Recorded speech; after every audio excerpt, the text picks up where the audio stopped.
नमस्कार, मी सुबोध मेक्षांवाणी.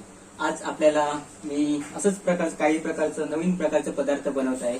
त्याचं नाव आहे खीर. तर त्यासाठी सर्वप्रथम मी यासाठी काय काय साहित्य लागणार आहे ते तुम्हाला सांगतोय. हे 1 लिटर दूध घेतलेलं आहे. मी गरम करून घेतलेलं उकळून घेतलेलं आहे. 1 लिटर दूध घेतलेलं आहे. वाटीभर मी तूप घेतलेलं आहे. एक चवीप्रमाणे आपण साखर घालणार आहे. तरी मी एक पेला ठेवलेला आहे. इथे 100 ग्रॅम हा मावा घेतलेला आहे.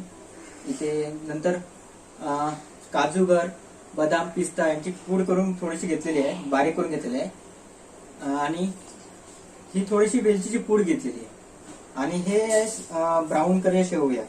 त्या शेवयामध्ये पण 2 प्रकार असतात. मी हे ब्राऊन कलरचे शेवया घेतले कारण ते सोकिंग म्हणजे जास्त खेचून म्हणजे दूध घेत नाही, म्हणजे जास्त खेचून घेत नाही. म्हणजे जाड्या शेवया असतात त्या जरा वेगळे लागते, चवीप्रमाणे वेगळे लागते. त्यामुळे मी तर ब्राऊन शेवया वापरते. तुम्ही पण ब्राऊन शेवया वापरून बघा. आता हे तूप मी गरम करत ठेवलेलं आहे. आता हे तूप टाकणार आहे. हे तूप मी टाकलेलं आहे वाटीवर. तूप टाकल्यानंतर मी आता सर्वप्रथम माझा तूप आधीपासून गॅस चालूच आहे माझा. तेल गरम झालं होईल थोडस, तोपर्यंत मी आता शेवया टाकणार आहे. हे शेवया टाकून देतोय.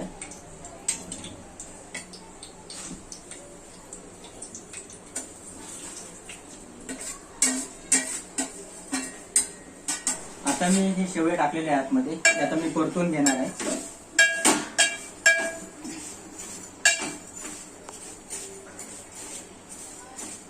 शेवया परतून घेतल्यानंतर मी आता दूध ओतणार आहे. हे 1 लिटर दूध घेतलेलं आहे ते याच्या टोपमध्ये आतमध्ये ओतणार आहे.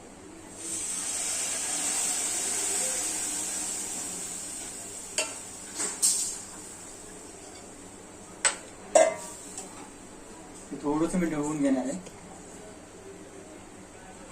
हे थोडंसं मी ढवळून घेणार आहे. आता मी 1 लिटर दूध घेतलेलं आहे, शेवया घेतलेला आहे. त्याच्यामध्ये 100 ग्रॅम हा मावा आहे. नंतर हे काजू, बदाम आणि पिस्ताची पूड केलेली आहे, बारीक करून घेतली. आणि हे वेलचीची पूड आहे, ती आता मी टाकणार आहे एक एक करून.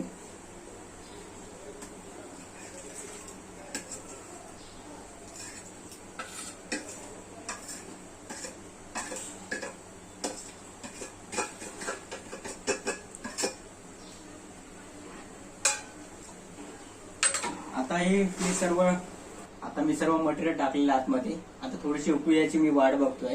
ही उकळी आल्यानंतर मी तुम्हाला सांगेन की साखर टाकणार, नंतर परत उकळी देणार आहे.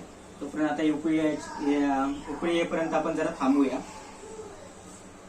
आता आपल्याला खिरीला उकळी आली दिसत आहे, हे आपण पाहू शकता. आता याच्यामध्ये मी साखर टाकणार आहे. गरजेप्रमाणे साखर टाकायची आहे. 1 पेला टाकलं आहे आणि हे स्लो करून घ्यायचं आहे. 1.25 पेला टाकलेला आहे. मी गॅस स्लो करून घेतलेला आहे कारण कसं पटकन ते बाहेर पण पडू शकते. खरं तर खीर करणे अत्यंत सोपी आहे. 10-15 मिनिटांमध्ये रेसिपी होते. कसं आहे, घरामध्ये असल्यामुळे सर्वच गोष्टी शिकायच्या, आनंद घ्यायचा असतो. वडिलांनी जरी सामान आणलं तरी आई आपल्याला करून घालत असते. प्रत्येक टायमाला आई करून घालते याचाच फायदा घ्यायचा नसतोय. आपण पण काहीतरी केलं पाहिजे. वडिलांनी जरी आणलं तरी आपल्याला ते कसं करतं, आई कशी करते ते पण आपण शिकून घेण्याचा प्रयत्न तरी केला पाहिजे. आज मी तसाच एक छोटासा प्रयत्न केलाय. खीर माझी आताची पूर्ण झालेली आहे, उकळ आलेली आहे. आता माझी खीर कम्प्लीट झालेली आहे. आता मी तुम्हाला दाखवतो माझी कशी खीर झालेली पूर्ण झालेली आहे. जर तुम्हाला आवडली असेल तर नक्कीच लाईक करा, सबस्क्राईब करा आणि बेल आयकॉनला क्लिक करा, म्हणजे माझे पुढील जे व्हिडिओ बनवेल ते तुम्हाला नोटिफिकेशन नक्कीच येतील. मी आता बघतोय माझी कशी झाली ती खीर आणि लाईक नक्कीच करा. धन्यवाद.